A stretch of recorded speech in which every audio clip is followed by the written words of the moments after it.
My name is Nicole Cahill, and I will be presenting Legacies Left Behind. So, the Tomb of the Unknown Soldier is located in Arlington National Cemetery, which is in Virginia, United States. Now, this tomb honors more than just a body, but the bravery to those who sacrificed their lives for the country.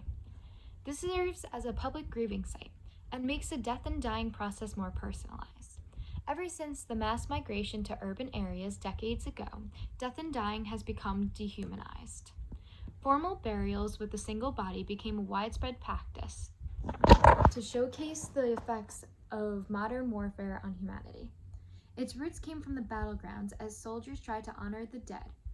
Despite not knowing who the body belonged to, they tried to honor all of those that were lost during the fire. Despite not knowing who was who, they tried to retrieve as many bodies as they could, or even just the parts of certain individuals. These burials did more than just give a voice to the dead, but personally touched the souls of alive soldiers who returned from war feeling unrecognized for their efforts.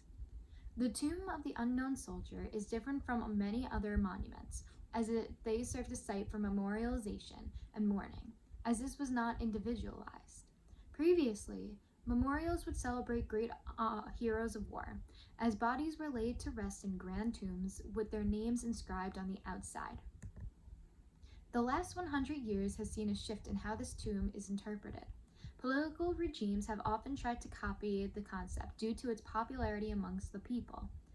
A major example of this is the Italian unknown soldier, which was used during fascist regime to idolize the idea of complete obedience. Years later, the interpretation changed to be supporting the resistance against the fascist regime.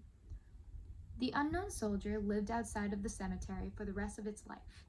After World War I, the unknown soldier was written into many stories, imaginary biographies, poems, and even cartoons, advocating for a change in society so that more people do not have to live life like that of the soldier, who cannot even be identified.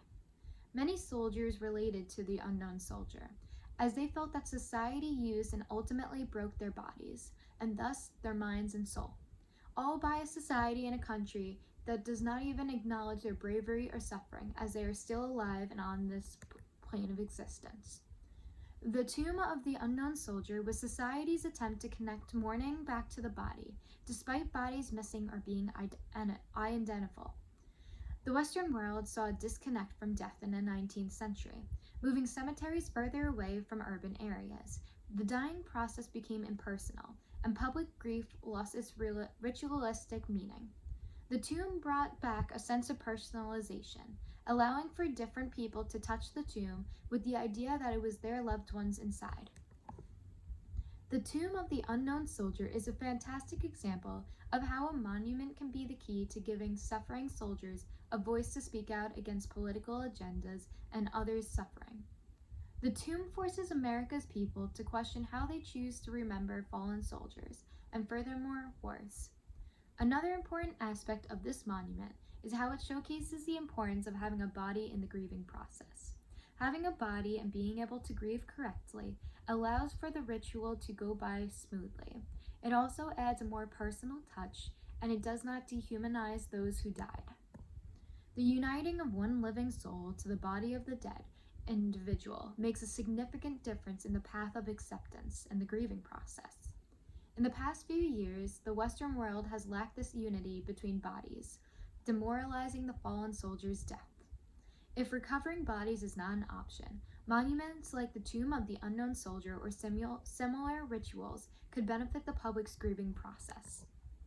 In recent times, with COVID-19 in the mix, many individuals have been forced to distance themselves from ill-dying family and friends. Despite this forced distance between people, America once again is seeing the lack of contact between the dead and the living. With the virus spreading across the globe and already taken so many lives, it is not hard to see why it became so politically globalized in such a short period of time. With the separation between the living and the dead back on the rise, society must ask themselves what needs to be done so that the dead are able to have a voice. At the same time, whatever process is able to bring this back needs to be able to respectfully honor the fallen soldiers and all other individuals that are passing away, and showcase that suffering that soldiers who are still alive today may still be experiencing. This is a large part of the problem.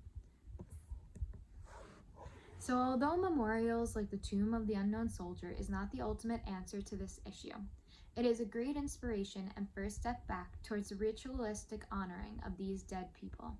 Society must figure out a way to respect and memorialize as well as grieve the dead in other ways other than war memorials.